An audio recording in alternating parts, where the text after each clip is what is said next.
people are paying most attention. And I'm so glad we have a great group of people here and definitely worth paying attention to. And we have an amazing topic also. Um, you know, I love talking about startups and to people who are, building startups, serial entrepreneurs, people who are starting off. It's such an amazing sector to be a part of. It has disrupted markets and economies in a way that was unheard of, unseen of. And every day, every time you think, okay, now the trend will go away, now we'll stop hearing about startups, someone comes along and does something so incredible that your eyes are back on that sector. And it's creating jobs, it's opening new markets. It's truly, truly incredible. And of course, we have an economy that has its ups and downs. We've seen it down for a while. We're on an upward trend. And it's a great time to actually be talking about, the long-term sustainable growth solutions for startups, especially those who are starting off and who have probably not seen that many downturns in their career so far. And we have a very diverse group of speakers here, all from very, very different sectors. And I think today we might finally be able to answer whether there is a one-size-fits-all solution for finding a sustainable way to grow a startup. Without further ado, I know you have come here to hear from our speakers and not from me. So let me start by asking each of our speakers, because you are from very, very different backgrounds, if you could tell us briefly about yourself, about your own journey, and your initial thoughts when you were thinking about long-term growth. I imagine you went back and sort of thought about from starting like point A to where you are today. What were some key moments that came to mind? Can we start with Ms. Priyanka? Ladies go first, of course. Hi. Can you hear me?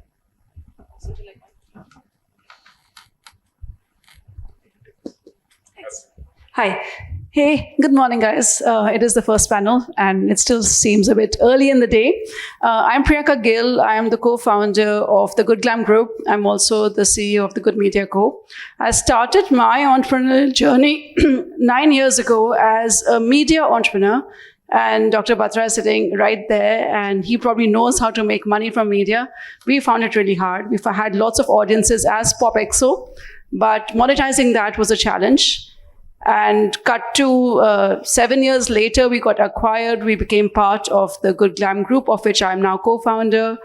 That did really well. We raised $250 million in 1 year. We bought 11 companies in 1 year. And then, of course, it's been a crazy story. But to your question, I never thought as a media entrepreneur, I'd be saying that we're looking to list our company in the next 2 years, which is what we're looking to do. Dr. Batra spoke about brands going global. So we are now present in the Middle East. We are looking to actually launch something in the US very soon as well. So all of those are broad ambitions that I never would have thought on day one of starting a website that a decade or so later, this is what I'd be kind of dreaming and talking about. So what it takes to build a company and what it takes to scale a company, it's all about being resilient and being able to change and grasp opportunity when it comes to you. The first business plan is never the plan that you'll be doing even a year later, because it has to change. As long as you're open to opportunity and you're not stuck in your ways and you're lucky with the people that you attract, I think it's a beautiful journey to be part of. We have young entrepreneurs here in the room, so congratulations. And I think I'm almost nostalgic about being early on and starting up again, because nothing's going to beat the experience that you're going to have. Absolutely. Thank you so much for sharing that. I'd like to come to Mayank now. Same question to you, looking back throughout your journey, what key moments kind of stand out to you? Hi, good morning, everyone. So my name is Mayank Jain. I'm with the CarDekho group. To be very honest with you, I'm not an entrepreneur. I've had about 20 years of corporate experience. And I had the opportunity of, joining the CarDekho group about 2 years back as the CEO of one of its largest division, its largest business. So I have a perspective of perhaps an outsider looking into startups, coming from the corporate world. I've worked across technology, media, and telecom in India and in international markets as in various functions, in sales, in marketing, product management, P&L management. I was the CEO at Network 18 for the Hindi news business, and so on and so forth. But when I came to CarDekho Group, there was a period where I very quickly realized that even with about 18, 20 years worth of experience, that experience can both be an asset and it can be a liability. And you have to be able to figure out what are the lessons that you can carry forward into this world of startups to help that company grow, help that business grow. And at the same time, you have to be very modest. You have to be very humble. And you have to realize that you have to now actually learn from everyone else. And so I went through that period when I joined the CarDekho group. And I was very fortunate that, the CarDekho group is the sort of organization, it's a sort of group that encourages entrepreneurial mindset. It encourages hustle. It encourages people having very large dreams and ambitions and empowering those people to then achieve those dreams and ambitions for themselves and for the group. That is, in fact, what brought me to the CarDekho group. The journey of CarDekho group is truly the journey of, or the journey that I suspect now a lot of startups will have in the decade going forward. CarDekho group started out of Jaipur. It's not typical of what you find large startups today. We are a multi-billion-dollar organization. Typically, you find startups coming out of Delhi, Mumbai, Bangalore, not Jaipur or Patna and other such places. And I think the great thing that the founding team of CarDekho Group realized was that what got you from point A to point B may not be what gets you from point B to point C. And in order to build a very large sustainable business, you need more leaders, and you need those leaders, and you need to empower those leaders to build their own destinies. But in all of this, I think the one constant theme which has carried us forward is our culture, is our DNA. And I think we are very peculiar about making sure that the people who come on board fit with our culture, fit with our DNA, bring a diversity of skills and experiences, but have that same burning desire to build businesses. I think that's something that I've been able to learn at CarDekho Group.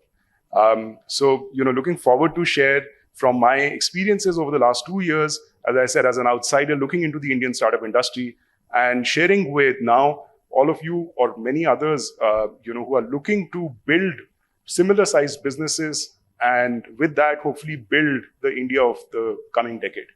Thank you. Thank you so much for sharing all of your experience with us. And I think those are really excellent points. Every stage of our growth is different and every solution will be different too. Now I would like to come to Mr. Shyam. Can you also tell us about your own journey with Dehaat? You're obviously seeing incredible growth recently. Was it always like that for you? No. So I think all of us would have similar kind of journey when we are building, right? There is always a phase when you have to have, like what Priyanka was saying, you have to have a lot of belief. And then there will come a time when all of what you have built will go and result in a very rapid growth kind of path, right? For us, when we started back in 2011-12, the idea was simply for us to do something around farmers. That time, the ecosystem around agri-tech was not as evolved as it is now. And hence, that time we simply said that, okay, we have some supply chain background and we want to create an impact around farmers. What we can do best. And we realized that, okay, the best way to serve there is that around a group of farmers, can we solve all of their agricultural related requirements at the last mile level. And that became like a mission for us. And that continued to be the mission that we are here right now, still there. So my belief is that the mission at one end remains same. How do you get there? That keeps evolving, right? As Mayank was rightly saying that 0 to 1, 1 to 10, 10 to 100 journeys are very different from each other, right? That is there. But at the core of it, our aspiration to build a one-stop platform for farmers for their entire agricultural requirements, for their end-to-end life cycle around agriculture, that remained the core around how we have built our model, how we have evolved as a model. Right? Yeah. Thanks. Yeah, absolutely. I mean, let's get into that a little bit more because all of you are in agreement that every stage is different. Let's talk about the early stage challenges. What kind of unique challenges did you face that were personal to your own experience? We can start with you only, since the mic. Yes, thank you. So I think one of the biggest challenge that you face when you start, and I see a very mixed crowd here, right, is to have a right set of co-founders. Okay, because that, because of course you will have an idea and you will have a strength, but an organization needs multiple such strengths to come together and build it, right? Be it technology, be it operation, be it strategy, be it finance, be it so many different things that need business development like that, right? So I think one of the biggest challenges that many organizations face in the earliest stage is to have that strong co-founding group who can complement each other, have that conviction to build a team, right? And definitely access to capital. And none of these things are new, but thinking through it, that how you will solve all of these problem statements become very important. Sometimes people get stuck one reason or the other, right? Once all these things are there, then the next comes in terms of identifying what is the right unit economics for each of us, and that would be very different from each of us, right? For us, it was simply that, okay, we have to focus on a group of farmers, and a district became our unit economics. Now India has roughly around 640 districts. More than 450 districts are agricultural districts. So then our thought process remained that, okay, we have to go district by district. If we achieve a sustainable, self-sustainable business in one particular district, it means that our unit economics in that district is getting met. A very clear economics, and that is in some way I have found with many conversations that is true with all businesses, right? To have a clear understanding of what is that unit economics that you have to prove and that you have to replicate time and again, and definitely you will build everything on top of that. So that becomes the next part of having that sustainable unit economics. I would say one part of building a business that we came to realize much later was something that we often ignore, is in terms of understanding the regulatory framework, understanding the legal framework, because sometimes as a startup, you have to do something and you don't consider all these aspects, and then later on you realize that, okay, I got stuck here because at that time I didn't consider, and then my business model, now I have to change something like that, right? So understanding that, or at least being open to getting support on those aspects, also become very, very crucial. That's what I realized during my initial journey. Yeah, thank you for sharing that. Priyanka, having heard what Shyam had to say about early stage, how much of that do you agree with, and what would you like to add to that conversation? And what's the next step? What comes after you have dealt with the early stage challenges? My father, we have farms in Punjab, and I've seen the challenges of everything that Dehaat is trying to solve, and it's a really big, meaty. It's an existential problem. So I kind of really resonate. I'm currently trying to figure out a car. So I have like two people. So all of us are solving for very different aspects of India. When I first started, it was a content play. It was primarily for young women. And till we were 50 people, we were an office of women who were basically running the company. We were first jobs to a generation of young of women now who are running media assets across India. So our challenges were different. Like literally, I've had, and just to add a little bit of humor into this, working on a Saturday night, someone's mother calls, "Beta, meri beti aapke saath kaam kar rahi hai, photo mein dikhao." So I had to put my phone on, show the girl next to me. So it was really trying to figure how can you decipher the startup culture, looking back 9 years ago at a time when startups weren't this accepted, and really making it okay to be that first job for someone who's looking to build an aspirational career. So team was a big challenge for us, and we've had a lot of fun trying to solve that. Of course, capital, access to capital as a female founder, all of those were big challenges for us as well. But what we realized was that as long as you're resilient, as long as you're having a lot of fun, and as long as you can actually chart a way to the future that you can explain to your team, explain to investors, mostly you're going to be okay. But once you get to that, and when you're getting to the level of unit economics, as Shyam was trying to figure out, in the media industry, it's a very, very different thing. You have eyeballs. How do you monetize eyeballs? It's really, really hard. But then when the merger happened with Glamm, we had 60 million female users. MyGlamm had a whole consortium of products that they were selling. Their challenge was CAC, our challenge was monetization. When we put those two together, PopExo users bought MyGlamm products, and suddenly the CAC problem was solved. And that was the beginning of the Good Glamm group. So solutions come from very different places. You have to be open to that. I never thought that I'd be running part of a large makeup and personal care business. That was not in my first ever deck or any deck that we made in the early days of PopExo. So I think just being resilient and just kind of rolling with the punches.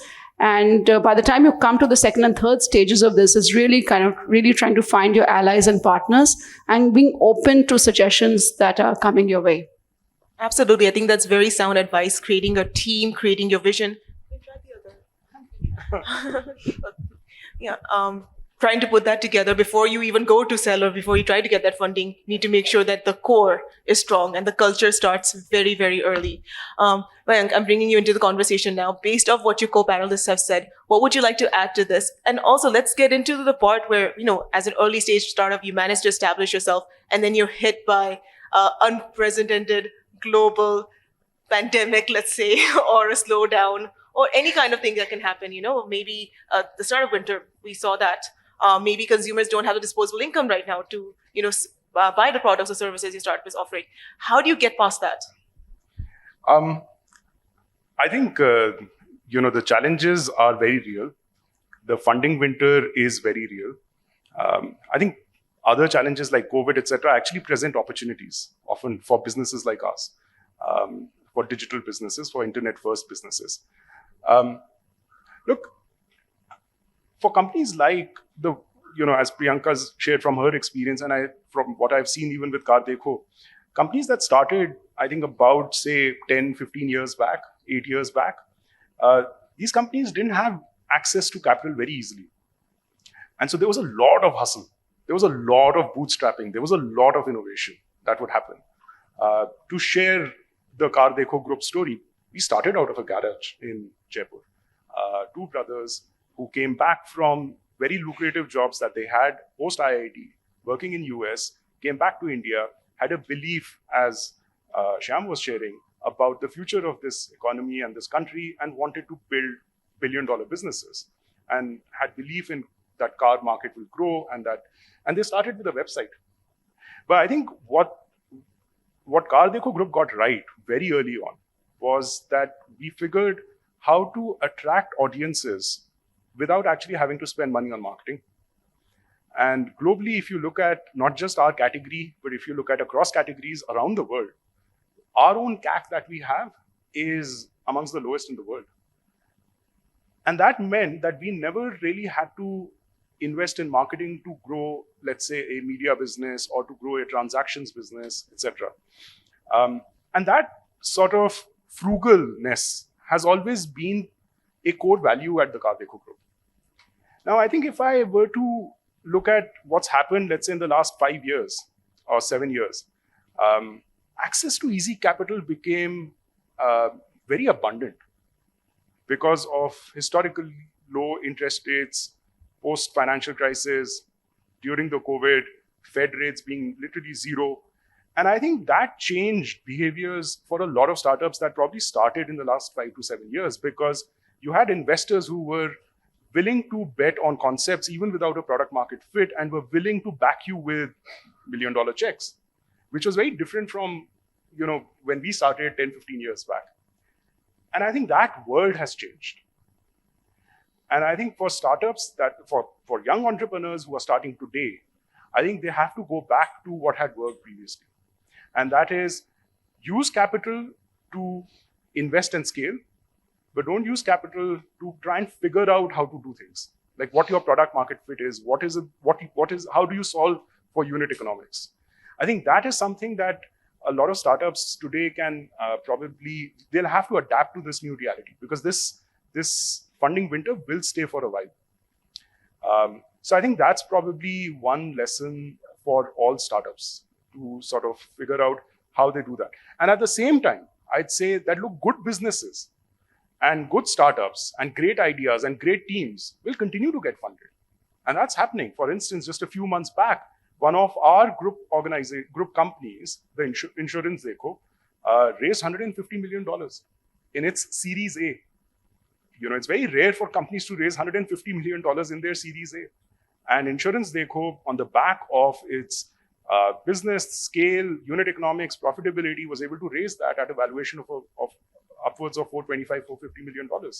So I think, and this happened in the peak of funding winter, just a few months back.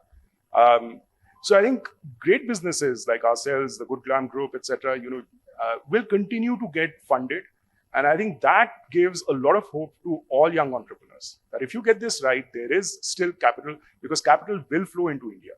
That will keep happening. Yes, it will also come from within India, but it will also keep flowing from outside. Absolutely. We are please keep the mic with you. I have one more question because we are sort of time bound, but I would like to give the audience a chance to ask at least one or two questions. So for your closing comment, could you tell us one actionable thing that either startups can do or you have done, not in a startup, but as a company, to ensure that you have sustainable growth in the long term? I'll keep this very short. I think 2 or 3 things stand out for me. One is always keep building your businesses around your core, but keep looking to diversify around your core. I think that's really important. If you are only in one product market, it is such a volatile world where the nature of the markets and competition keeps changing.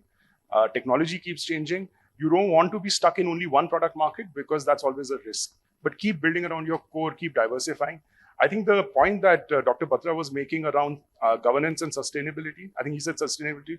To my mind, if you want long-term growth, make sure that governance and sustainability are embedded in how you do your business from the beginning, from the start. And we've had recent examples of some startups that have not been careful about that, and they've paid a heavy price and creates a bad name, I think, for the industry. I think it's really important that we pay attention to that, for the long term. Thank you. Priyanka, to you also, can you give early stage startups or young startups and our audience one advice on how they can, from this stage onwards, they can ensure that they have sustainable growth in the long term? Funding is a drug. The more you get it, the more you tend to depend on it. And the best startups, founders realize that very early on, and they either learn to wean themselves away from it, or they at least accept the fact that it is a drug and we cannot kind of go crazy on it. I think the catchphrase, and especially for us at the Good Glamm Group, is about being profitable, and all our investors are expecting it. So my advice to entrepreneurs who are sitting in the room, investors change their mind all the time. At some point, they'll dump a lot of cash in the market and say, hey, just go for growth at all costs. Suddenly, your entire organization will be designed to grow at all costs, and you will not be looking at the bottom line. And then a funding winter will come and say, oh my God, okay, no, this growth is not okay. Now, why don't you guys go get profitable? And there's suddenly this whole organization that you've built to grow at all costs. So you're trying to then turn on its head and go towards profitability, which is a very, very different engine and a different muscle to build. So my advice would be that you know your business, you know what you're doing, be true to who you are. Don't get swerved along the path by all of these fads and whims and fancies of the funders, if you will. And being profitable is basically the reason why you're building a company. And that's one. And second is, and this was true for me, oh my God, XYZ raised so much money and XYZ got this valuation. It would, in the early days, really, it would bother me. And what I realized was that you have to look beyond the PR. You have to look beyond the flashy kind of headlines that you see, because all of them are facing challenges that you don't know. So it's a long run. Just kind of strap yourself in. It's going to be a lot of fun. You're going to have insane learnings along the way. And tomorrow, a few years in, even if it all kind of goes away, the experiences that you're going to have, no one's going to be able to give that to you. No business school in the world can actually teach you what actually building and running a company can. So yeah, enjoy yourself and just don't give up. Powerful final statements. Thank you so much for sharing that. And you're right, you have to kind of get through the storm. Shyam, coming to you in the last, can you please tell us your own techniques for ensuring sustainable growth? Yeah. Some of these things that, they have already spoken, right? Have a large, what we call TAM, right? It's a technical term for, target, total addressable market, right? So whatever problem that you are solving, at the end of the day, ensure that you are solving for a very large market. And there is a flexibility to address, or to build solutions for these large markets, right? that is going to de-risk your model in a way that you may not be imagining now, but you may imagine along the way for the next 5 years, 10 years, right? One. Two, definitely beyond everything, we are building something for rural India. And if you are trying to build something for rural India, think about physical and digital space, both, right? Don't forget one or the other. The kind of space that we are in, the kind of aspirational India right now that we are into, the phase that we are in, you would need both approaches. Always keep that in mind that, physical and digital, both approaches are there going to be, they will stay for next 5, 10 years, 20 years, right? Maybe, right? So have those embedded in your business model as far as rural India is concerned, right? Thank you so much. Absolutely. So be conscientious about every decision you're making and why you're making and who you are making it for. And know your product, know your company, know your team and your audience. It's a lot of work to do, but it's definitely worth it if we've seen anything on the stage today. We have run out of time, but we can take one question from the audience. And if you are asking a question, please tell us who you are and ask a question. If you want any specific panelists to answer that, please also let us know. So do we have any questions? We have one in the back. Can we have a mic?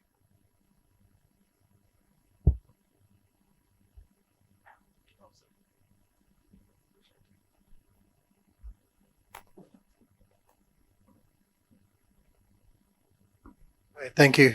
My name is Sandeep. This question is, this is something that Mayank said, but I think the question is for everyone.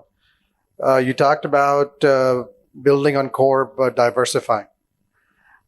Can you talk a bit about how do you experiment? How do you do it? And how do you do it in a frugal manner? I think that's across the board, right? When you're kind of moving away from the core, you want to move away, but still do it in a way that you don't spend too much money or too much time.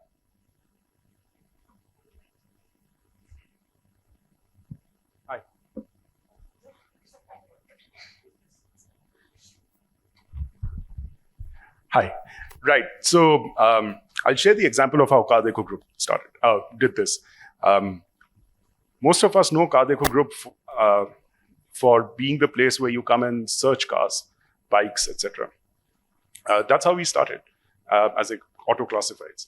But being an auto classifieds very quickly meant that you'd be able to generate advertising revenue, lead generation revenue. And from that, we then started to plant the seeds for building more businesses around the core. But we never thought of it about entering other categories. The way we thought about it was building around the consumer. And I think it's a point that Shyam was also making. And so if you're coming today on the CarDekho website and searching for cars or bikes, well, the next possible thing that we can help you with is loans or insurance or services or accessories. And if you're probably buying a car today, tomorrow you'd probably want to change tires. You'd probably tomorrow want to change the oil. And so that's one way of approaching diversification, but building around the core. I think the second part, and so from that, we were then able to get into lending. Today, CarDekho Group, one of its group companies, Rupee, is the largest fintech player in the auto industry in India.